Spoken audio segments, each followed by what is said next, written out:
ನಿನ್ನೆ ವಿಧಾನ ಪರಿಷತ್ ಚುನಾವಣೆಯಲ್ಲಿ ಅಡ್ಡ ಮತದ ಅಲೆಯಲ್ಲಿ ಗೆದ್ದ ಕಾಂಗ್ರೆಸ್ ಪಡೆ ಕಿಲಕಿಲ ಅಂತಿದೆ. ಇತ್ತ ಕ್ರಾಸ್ ಓಟ್ ಸುಳಿಯಲ್ಲಿ ಸಿಕ್ಕ ಬಿಜೆಪಿ ಮತ್ತು ಜೆಡಿಎಸ್ ಅಡ್ಡದಾರಿ ಹಿಡಿದವರ ಪತ್ತೆಗೆ ಕಸರತ್ತನ್ನ ಮುಂದುವರೆಸಿದ್ದು, ಮೈತ್ರಿ ಪಡೆಯ ಎರಡೂ ಪಕ್ಷಗಳಲ್ಲೂ ಇವತ್ತು ಸಭೆಯ ಮೇಲೆ ಸಭೆಗಳು ನಡೆದವು. ದಳಪತಿ ಕುಮಾರಸ್ವಾಮಿ ಅಂತೂ ತಮ್ಮ ಪಕ್ಷದ ಶಾಸಕರ ವಿರುದ್ಧ ಸಿಟ್ಟಾಗ್ಬಿಟ್ಟಿದ್ದಾರೆ.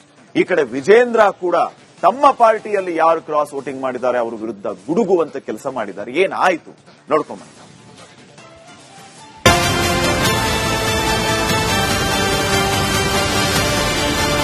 ನಿನ್ನೆ ಸಂಜೆ ಹೊರಬಿದ್ದ ವಿಧಾನ ಪರಿಷತ್ ಚುನಾವಣೆಯ ಫಲಿತಾಂಶ ರಾಜ್ಯ ರಾಜಕೀಯದ ಚಿತ್ರಣವನ್ನೇ ಬದಲಿಸಿದೆ. ಪರಿಷತ್ ಫೈಟ್ನಲ್ಲಿ ಕಾಂಗ್ರೆಸ್ ಅಭ್ಯರ್ಥಿಗಳನ್ನ ಕಂಗಾಲು ಮಾಡಬಹುದು ಅಂದುಕೊಂಡಿದ್ದ ಮೈತ್ರಿ ಪಡೆಗೆ ರಿಸಲ್ಟ್ ಮರ್ಮಾಘಾತ ನೀಡಿದೆ. ಜೆಡಿಎಸ್ ಮಾತ್ರವಲ್ಲ, ಬಿಜೆಪಿ ಶಾಸಕರಿಂದಲೂ ಅಡ್ಡ ಮತದಾನ ನಡೆದಿದ್ದು, ಕಮಲ ಪಡೆಯಲ್ಲಿ ಭಾರೀ ಕಂಪನವೇ ಶುರುವಾಗಿದ್ರೆ ದಳ ಮನೆಯೊಳಗೆ ದಂಗಲ್ ಶುರುವಾಗಿದೆ. ಪರಿಷತ್ ಫೈಟ್ನಲ್ಲಿ ಮೈತ್ರಿಗೆ ಅಡ್ಡ ಮತದ ಆಘಾತ. ದಳ ಕಮಲದ ಮನೆಯೊಳಗೆ ಕ್ರಾಸ್ ಓಟ್ ಕಿಚ್ಚು. 2028ರ ರಾಜ್ಯದ ವಿಧಾನಸಭಾ ಚುನಾವಣೆ 3 ರಾಜಕೀಯ ಪಕ್ಷಗಳಿಗೆ ಮಾಡು ಇಲ್ಲವೇ ಮಡಿ ಹೋರಾಟವಾಗಿದೆ. ಕರ್ನಾಟಕದಲ್ಲಿ ಮತ್ತೊಮ್ಮೆ ಆಧಿಪತ್ಯ ಸಾಧಿಸಲು ಕಾಂಗ್ರೆಸ್ ಕಸರತ್ತು ನಡೆಸ್ತಾ ಇದ್ರೆ, ಮೈತ್ರಿ ಮಾರ್ಗದಲ್ಲಿ ಗದ್ದುಗೆ ಹಿಡಿಯುವುದಕ್ಕೆ ದಳ ಕಮಲ ಪಕ್ಷಗಳ ನಾಯಕರು ಪ್ಲಾನ್ ಮಾಡಿಕೊಂಡಿದ್ರು. ಇದರ ಪ್ರಾಯೋಗಿಕ ಪರೀಕ್ಷೆಯಾಗಿ ಪರಿಷತ್ ಫೈಟ್ನಲ್ಲಿ ಎನ್ಡಿಎ 3ನೇ ಅಭ್ಯರ್ಥಿಯನ್ನ ಕಣಕ್ಕಿಳಿಸಿದ ಬಿಜೆಪಿ ಮತ್ತು ಜೆಡಿಎಸ್ ಭಾರಿ ಪೆಟ್ಟು ತಿಂದಿವೆ. ಮಾತ್ರವಲ್ಲ, ತಮ್ಮ ಪಕ್ಷದ ಶಾಸಕರನ್ನೇ ಅನುಮಾನದ ಕಣ್ಣುಗಳಿಂದ ನೋಡಬೇಕಾದ ಪರಿಸ್ಥಿತಿಯನ್ನ ತಾವೇ ಮಾಡಿಕೊಂಡಿವೆ.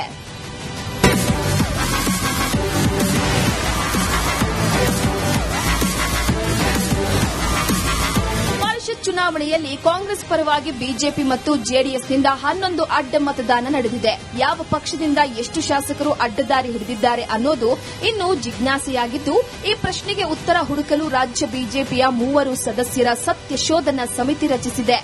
ಮಾಜಿ ಸಚಿವ ಮತ್ತು ಎಂಎಲ್ಸಿ ಸಿಟಿ ರವಿ, ಮಾಜಿ ಸಚಿವ ಎನ್ ಮಹೇಶ್ ಮತ್ತು ಶಾಸಕ ಮಹೇಶ್ ಟೆಂಕಿನಕಾಯಿ ಅವರನ್ನ ಒಳಗೊಂಡಂತಹ ಸಮಿತಿ ಜೂನ್ 25ರೊಳಗೆ ವರದಿ ನೀಡುವಂತೆ ರಾಜ್ಯಾಧ್ಯಕ್ಷ ವಿಜೇಂದ್ರ ಸೂಚನೆ ನೀಡಿದ್ದಾರೆ.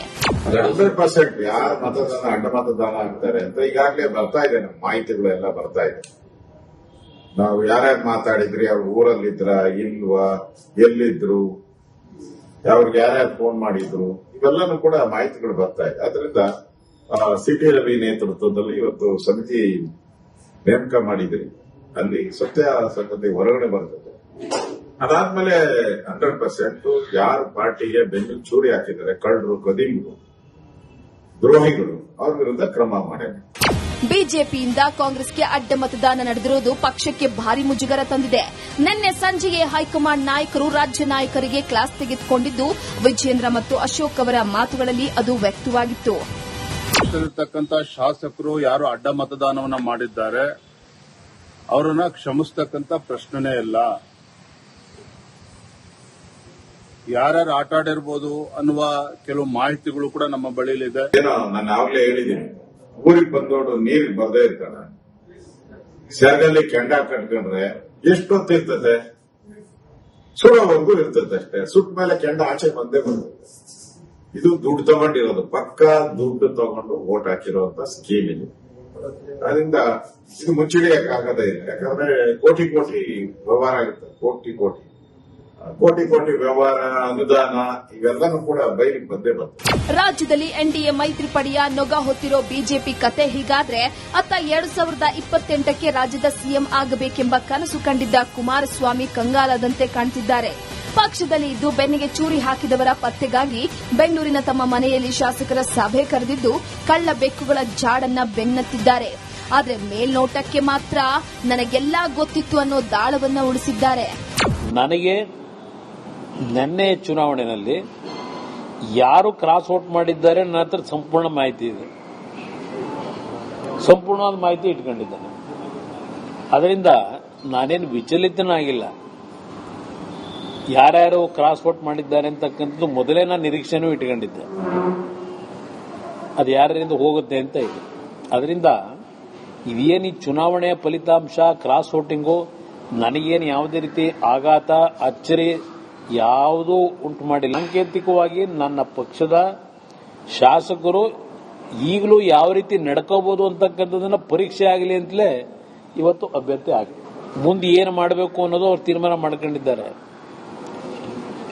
ಯಾವ್ಯಾವಾಗ ಯಾರ್ಯಾರ ಹತ್ರ ಏನೇನು ಮಾತಾಡಿದ್ದಾರೆ, ಏನೇನು ವ್ಯವಹಾರಗಳು ನಡೆದಿದೆ ಅದೆಲ್ಲ ನನಗೆ ಗೊತ್ತಿರೋ ವಿಚಾರ. ನಮ್ಮಲ್ಲಿ 4 ಜನ ಮಾಡಿದ್ದಾರೆ. ಯಾರು ಅಂತಕ್ಕಂಥದ್ದು ಗೊತ್ತಾಗಿದೆ, ಅದು ಚರ್ಚೆಯಾಗಿದೆ. ಕೇಂದ್ರ ಸರ್ಕಾರದ ಭಾರಿ ಕೈಗಾರಿಕೆ ಮತ್ತು ಉಕ್ಕಿನ ಖಾತೆಯ ಸಚಿವರಾಗಿರೋ ಕುಮಾರಸ್ವಾಮಿಯವರ ಮಾತುಗಳನ್ನ ಕೇಳಿದ್ರೆ ಸಾಕು, ಅವರ ಪರಿಸ್ಥಿತಿ ಅರ್ಥವಾಗುತ್ತೆ. ಅಸಲಿಗೆ ಜೆಡಿಎಸ್ ಪಕ್ಷದಲ್ಲಿ ಎಷ್ಟು ಶಾಸಕರು ಕುಮಾರಸ್ವಾಮಿಯವರ ಸಂಗಡ ಇದ್ದಾರೆ ಅನ್ನೋದಕ್ಕೆ ಯಕ್ಷ ಪ್ರಶ್ನೆಯಾಗಿದೆ.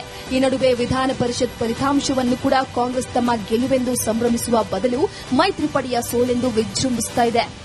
ಬರ್ತಾವಂತ ನಿರೀಕ್ಷಿತ, ಇಷ್ಟು ಬರ್ತಾವಂತ ಯಾರು ಕೂಡ ನಿರೀಕ್ಷೆ ಹೆಚ್ಚಿಗೆ ಬಂದಿದೆ. ಬರೀ ಇಷ್ಟ ನಾವು ನಿರೀಕ್ಷೆ ಮಾಡಿರಲಿಲ್ಲ. ಅಷ್ಟೇ 4-5 ಬರ್ಬೋದಂತಿತ್ತು, ಅದು ಜಾಸ್ತಿ ಬಂದಿದೆ. ಆಶ್ಚರ್ಯ ಎಲ್ಲರಿಗೂ, ಮಿರಾಕಲ್. ಅನುದಾನ, ಆತ್ಮವಿಶ್ವಾಸ, ಮುಂದಿನ ಭವಿಷ್ಯದ ಬಗ್ಗೆ ಇರ್ಬೋದು, ಎಲ್ಲಾರು ಕೂಡ ಇರ್ತದೆ. ರಾಜ್ಯದ ಭವಿಷ್ಯದ ದೃಷ್ಟಿಯಿಂದ ಇವತ್ತು ಯಾರು ಅಭಿವೃದ್ಧಿಯ ದೃಷ್ಟಿಯಿಂದ ನಮ್ಮ ಅಭ್ಯರ್ಥಿಗಳು ಸಹಾಯ ಮಾಡಿ ಅಂತ ಕೇಳಿದ್ವಿ. ಹಾಕಿದ್ದಾರೆ, ಕೆಲವರೆಲ್ಲರೂ ಹಾಕಿದ್ದಾರೆ. ಯಾರು ಹಾಕಿದ್ದಾರೆ ಅಂತ ಹೇಳಿ ನಮ್ಗೆ ಗೊತ್ತಿಲ್ಲ. ಆತ್ಮಸಾಕ್ಷಿ ಎಲ್ರಿಗೂ ಇರಬೇಕಲ್ಲ, ಆ ಆತ್ಮಸಾಕ್ಷಿಗೆ ಮತ ಹಾಕಿದೆ. ನೋಡಿ, ಬಿಜೆಪಿ ಮತ್ತು ಜೆಡಿಎಸ್ ಅಲ್ಲಿ ಅವರಲ್ಲಿ ಒಮ್ಮತ ಇಲ್ಲ.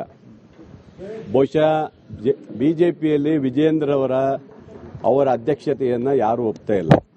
ನಿಮಗೆ ಗೊತ್ತಿದೆ, ಅವನು ಬಾಯಲ್ಲಿ ಭಾಷಣ ಬಿಟ್ರೆ ಬೇರೆ ಉದ್ದೇಶ ಕಾಣ್ತಾ ಇಲ್ಲ. ನನಗನ್ನಿಸ್ತದೆ ಬಿಜೆಪಿಯಲ್ಲೂ ಸಹ ಅಸಮಾಧಾನ ಇದೆ, ಜೆಡಿಎಸ್ ಅಲ್ಲಂತೂ ತುಂಬಾ ಅಸಮಾಧಾನ ಇದೆ. ಹಾಗಾಗಿ ಇವತ್ತು ನಮ್ಮ 5 ಜನ ಗೆಲ್ಲಲಿಕ್ಕೆ ನಿರಾಳವಾಗಿ ಅವಕಾಶ ಮಾಡಿಕೊಟ್ಟಿದ್ದಾರೆ. ವಿಧಾನ ಪರಿಷತ್ ಚುನಾವಣೆಯಿಂದ ಒಂದಂತೂ ಸಾಬೀತಾಗಿದೆ, ಕಾಂಗ್ರೆಸ್ನೊಳಗೆ ಅಧಿಕಾರದ ಕಿತ್ತಾಟದಿಂದ ಶಾಸಕರು ಅಡ್ಡ ಮತದಾನ ದಾರಿ ಹಿಡಿಯುತ್ತಾರೆ ಅನ್ನೋ ನಂಬಿಕೆ ಸುಳ್ಳಾಗಿದೆ. ಬಿಜೆಪಿ ಮತ್ತು ಜೆಡಿಎಸ್ ಪಕ್ಷದೊಳಗೆ ಒಳಗೊಳಗೆ ಕುದಿಯುತ್ತಿದ್ದ ಆಂತರಿಕ ಬೇಗುದಿ ಪರಿಷತ್ ಚುನಾವಣೆಯ ಮೂಲಕ ಹೊರಬಿದ್ದಿದೆ. ಈಗ ಕಾಂಗ್ರೆಸ್ಗಿಂತಲೂ ಹೆಚ್ಚಾಗಿ ಬಿಜೆಪಿ ಮತ್ತು ಜೆಡಿಎಸ್ ಪಕ್ಷಗಳ ಆತ್ಮಾವಲೋಕನಕ್ಕೆ ಕಾಲಪಕ್ವವಾಗಿದೆ. ರಿಪಬ್ಲಿಕ್ ಕನ್ನಡ, ಬೆಂಗಳೂರು.